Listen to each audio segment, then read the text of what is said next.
Но пришла пора стать самостоятельным, выйти в люди, и ты вышел.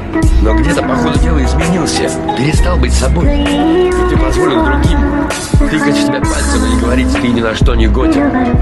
А пришлось трудно. Ты стал искать виноватых в этом и нашел мою тень. Я скажу то, что для тебя не новость. Мир не такой уж солнечный и приветливый. Это очень опасное, жесткое место. И если только дашь глубину, он опрокинет с такой силой тебя, что больше уже не встанешь. Ни ты, ни я, никто на свете не бьет так сильно, как жизнь. Совсем не важно, как ты ударишь, а важно, какой держишь.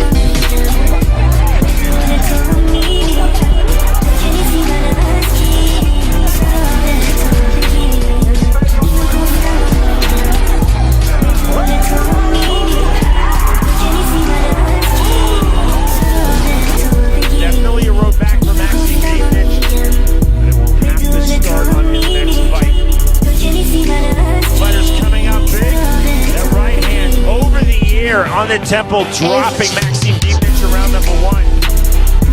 See it right there. Downward motion on the right hand. Just gorgeous.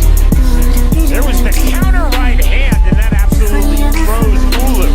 Turned out to actually be the most significant strike in the 15 minutes landed by Deepnich. Largely after round number one, БУСУЛМАНКУЛ АБДИБАЙИТ going on offense.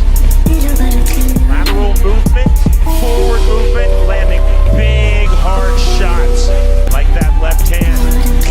The winner by way of unanimous decision, БУСУЛМАНКУЛ АБДИБАЙИТ Ulu defeats Maxime Deepnich.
توی عمر دوباره بخوای نخوایی دلو برات بیارم اینو گفتم و میگم بدون تو میمیرم تو که نیستی من از کی سراغ تو بگیرم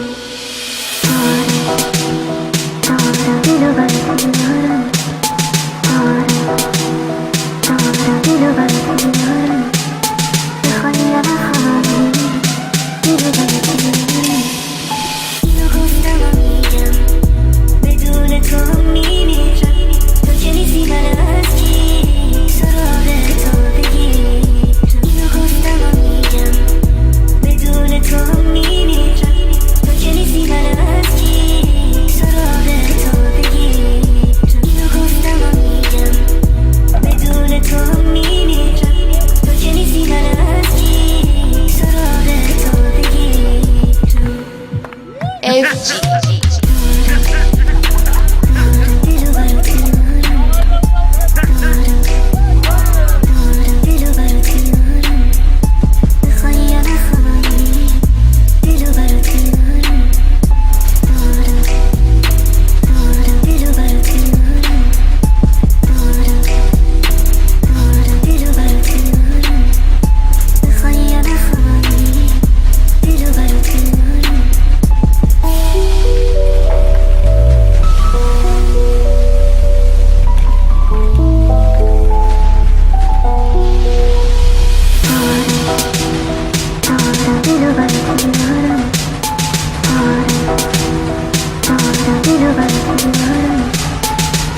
finishing shots, and most importantly, showing conditioning.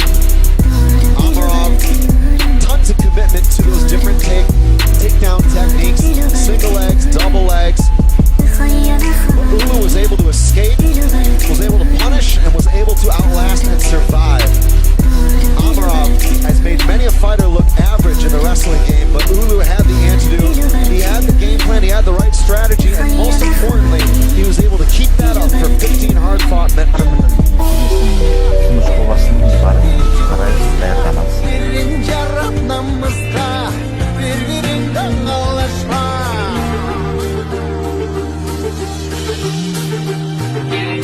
Эң башкы максат азыр М-1 глобал уюмунун чемпиондук орун алуу.